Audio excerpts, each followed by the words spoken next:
Now, Kai, I don't know about you, but whenever I, send a flower to my partner or whenever I receive a flower, I always feel sad that they die, and I've always wanted to find a way to preserve them.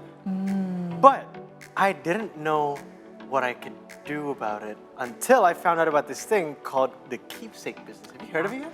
First and foremost, I never thought that you'd be this sentimental. Were you surprised? Yeah. Okay. I didn't even know that you had a romantic bone in you, which is very nice, very lucky for your partner. Thank you. Well, I actually have. And I think this is really, really interesting because this has got artistry craft, we have Artsy Craft Indonesia founder Shasa here with us because you can preserve basically anything, right? Like your wedding bouquets or special gifts, and I think that's really, really special. So here to tell us about her business, about the Keepsake business and its potential, we have Shasa in the studio. Hi. Hello. Hello. So Hi. thank you so much for coming. I mean, we see here, those are some of the flowers that you've already, processed, right? So as Artsy Craft Indonesia's owner, can you tell us what Keepsake business is? Okay, actually, Keepsake business is about something that is sentimental. So it's for people like who want to really keep their private flower maybe, or maybe breast milk, or even hair for being born. They want to keep it like forever. So it's not only just for bouquet, but it's something else too. It's breast milk and also for baby born, for the hair, like that. What do you turn breast milk into? Like accessories? Or? Yes, like jewelry, like rings. This one. Is that your breast milk? Yes. Amazing! The background is Congratulations. yeah for my first breast milk for my baby, and then I keep for like necklace like that. I see. I've actually heard of breast milk jewelry, and it's one of the things that is, I think, to a lot of mothers these days so important because breastfeeding comes with a lot of effort.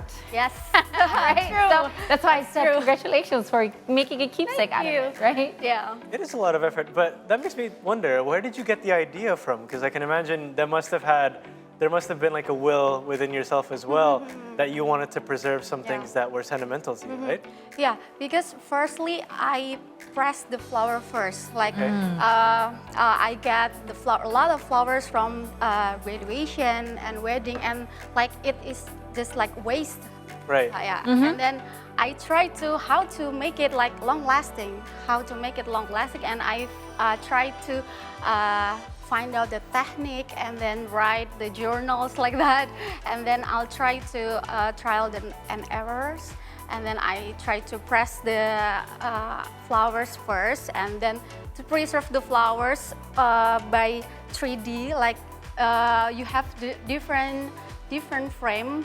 The first frame is the pressed flower, and then the second is the 3D flowers. So they have different technique. And then I develop it into preserved breast milk like that, and then baby hair, animal fur like that. They really like to keep the sentimental thing like bouquet for funeral like that, and that's really sentimental and important for them. Yeah, and rather than keeping it just like that and hoarding it, why not turn it into something completely beautiful, right? I think that's such a great idea. So when did you establish your business? The first I started in 2018 before pandemic, and then after the pandemic I thought it will be like there is no order like that, but it's different thing because we promote it like online in Instagram, and then a lot of people order the keepsake flowers and also bouquet and also the breast milk and others. So we started in really basic technique for this keepsake. So you've developed you've diversified your business in a Yeah. bigger range than when you started in 2018. Okay. Very interesting. And I'm looking at the product as well, your keepsake samples, and I see that some of them are made from, I think, is that plastic or something? How did it's you real. exactly make? What materials do you use to make it? So we just make it by the simple natural way. I see. So we use what is that? How you call the paper? The paper. You press the flower. So the flower we take it every petals, and then we prepare the book and also the paper, and then we arrange every petals, and we just wait until 7 days or 47 until 14 days, and they will get this way. So it's if I'm not mistaken, it's resin, right? Resin. Yeah, but it's not only resin, it's resin and also the frame. So the keepsake is not only with resin, it is like mixed media by resin, and then you develop it with resin. But before that, you can make it with frame.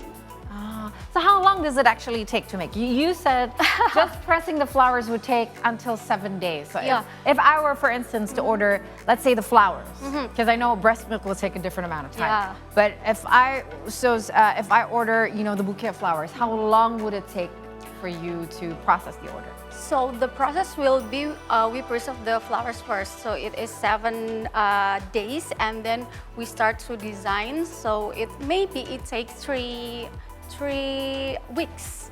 Okay. About 3 until 4 weeks to make it finished product. Okay. And I can imagine some of the products that you make, or some of the things that you turn into keepsake, are more difficult than others. What would you say is the most difficult form of keepsake that you've ever had to make? Because flower have various type of different flowers, different technique. That is really the hardest thing to make. Like we are in Indonesia, and in Indonesia really humid like that, and we have to keep it dry. We have to keep it not getting mold like that. So the very hard thing is to make the flower long last. Okay. Preservation is an issue because it's very Yeah. humid in Indonesia, right? Yeah. So we have to keep it dry. Do you have like a special dry compartment for everything? Yeah, but it's really natural, just by the slice of wood like that, and then we just press it by the wood itself. Because then it will absorb all the moisture. Yeah, and then really it keeps really dried. So how profitable is this business, would you say, in your experience as 2018? In a month, right? Yeah, in a month it's about 20 million average. Profit alone? Yeah, Wow. Wow. about the average 15 until 20. Like that's really, really good. So, I mean, how many orders would you receive in a month? Like, do you have limits? Because I understand that there's, these orders take a while in a month, right? Yeah, One yeah. order takes a month to finish. Do you do everything on your own, or do you have a team? Yeah, we have the team. We have the team for the resin. We have the team for the social media, and also the finishing part like that. Because in the resin part, we have to make sure that everything perfect. Because resin is really hard to make. So we have the part for finishing team like that. Well, understandable, because once the resin is poured, there's not much you can do Yeah. anymore. So you have to really keep it as perfectly as Yeah. possible. Once you have to press the flower first, and then we have to design the design of the flowers, and then the resin time, and then the finishing time, and the photo in an Instagram. Wow. And do you operate only in a single city or nationwide? And in Yogyakarta, actually we are from Yogyakarta, but a lot of our customers from Jakarta, and then Bali and Surabaya. So we can just send the keepsake to you Yes. via post or Yeah. mail, and then you are going to preserve and turn it into whatever. Yeah, and then we will be confirm it, the design with our client first. Can I ask you something? How long does it take for you to process breast milk jewelry? Breast milk will be 2 weeks. 2 weeks. It's about 2 weeks. interesting. Yeah. I love that. I don't have any breast milk left though. I wish when I got married and when I was breastfeeding, I heard about these keepsake businesses, which I didn't know before. Or else I would have kept my bouquet or something, you know? Same, I really can't. So, Messi, don't make the mistake that I did. I will try not to. I'll make sure to book you when the time comes for sure. Anyway, guys, see the stories will continue after the break, still with Sasha. And in fact, we're going to do something very exciting. We're going to be making our own keepsaking art together. So don't go anywhere. Stay tuned.